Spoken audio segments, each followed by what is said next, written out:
also General Remo, Mr. Remo, KGCR Roger Alama, KGOR Lito Gahilan, my other brothers in the Order of the Knights of Rizal, my sisters in the Kababayan Rizalista, headed by former Deputy Mayor Linda Mayo, my friends. I am 72 years old. This is actually my 9th year as a member of the Knights of Rizal. But what happened this afternoon right here has been the most outstanding, inspiring affair that I have witnessed in celebrating the 111th anniversary of the martyrdom of our national hero, Dr. Rizal.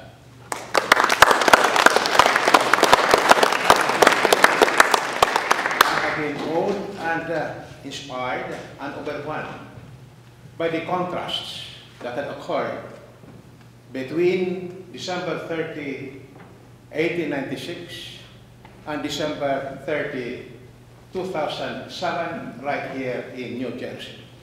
Where are and what are these contrasts? You might be interested to know.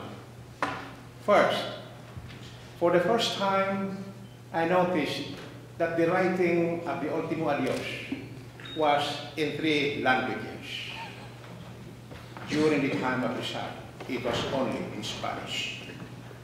Second, during that writing, one of those who become later on a member of the Order of the Knights of Rizal was one of the readers, Sir Victor. He read the Ultimo Adios even before he became a member of the Knights of Rizal.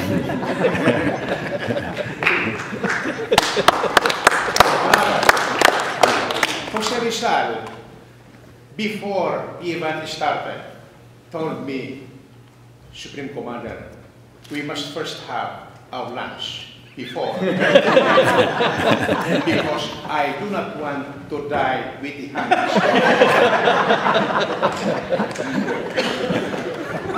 Finally, this is the first time that Rizal truly enjoyed freedom at the time and at the hour of his death. Why? He wrote his Ultimo Adios in the council New Jersey, where everybody here enjoys complete freedom and democracy, because truly this is the seat of freedom and democracy and a rule of law, being the legislature. During the time of Rizal, he was in prison. He could not have enjoyed any kind of freedom, but only the best freedom that he had, the freedom to die, for death to die is to rest, according to the Ultimo Adios. But that was not his freedom. That was not for him to die because that is for rest. He died so that we can truly rest.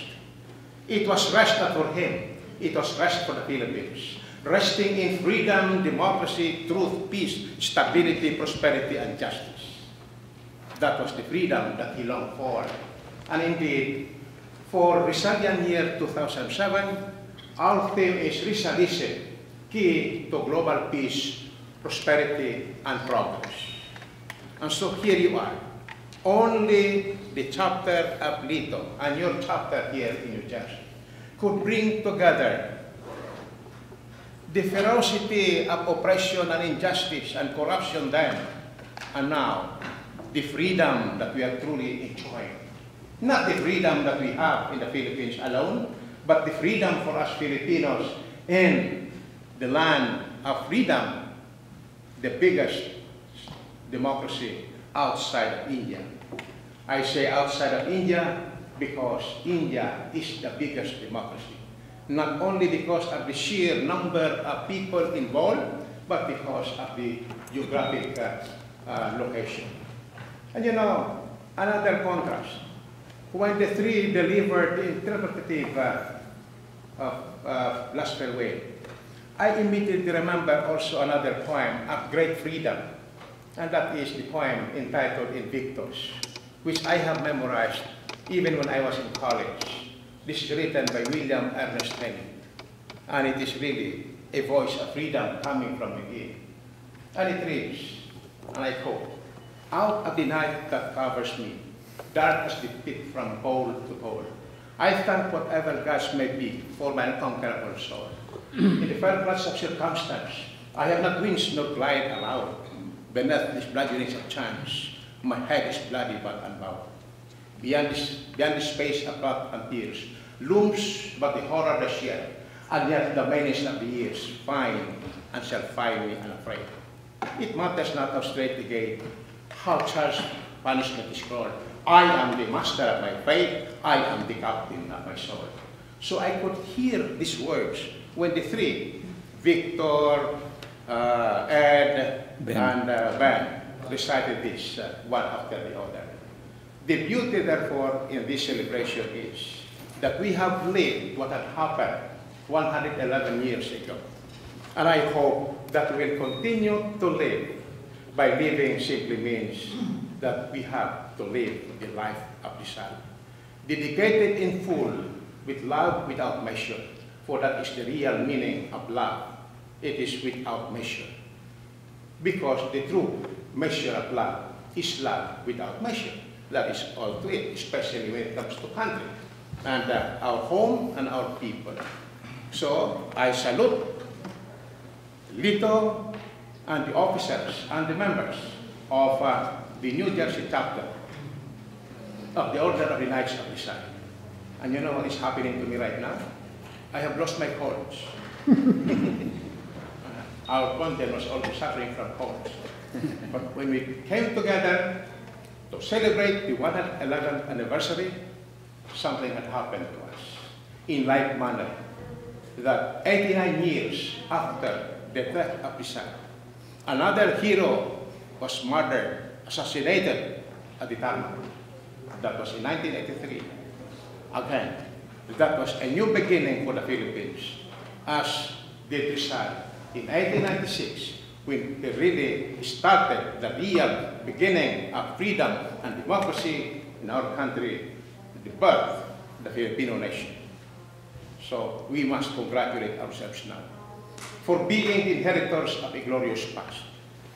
But in so celebrating for ourselves a glorious past, we are burdened by a greater responsibility. That responsibility is that for another 110 years from now, another group of Filipinos will be able to celebrate the kind of freedom that Rizal looked for, the kind of freedom that he really dedicated his life. And so in Rizal, you find, when you celebrated your 15th International Assembly here, which I failed to attend, I gave a meaning of Rizal. That is responsiveness and responsibility, I for integrity, independence, Z for zeal, A is for aspiration, ascending all the time in offering, and L for love, life, selfless love. That is what I mean by love is selfless love. And of course, eventually, life for the Filipinos. Congratulations.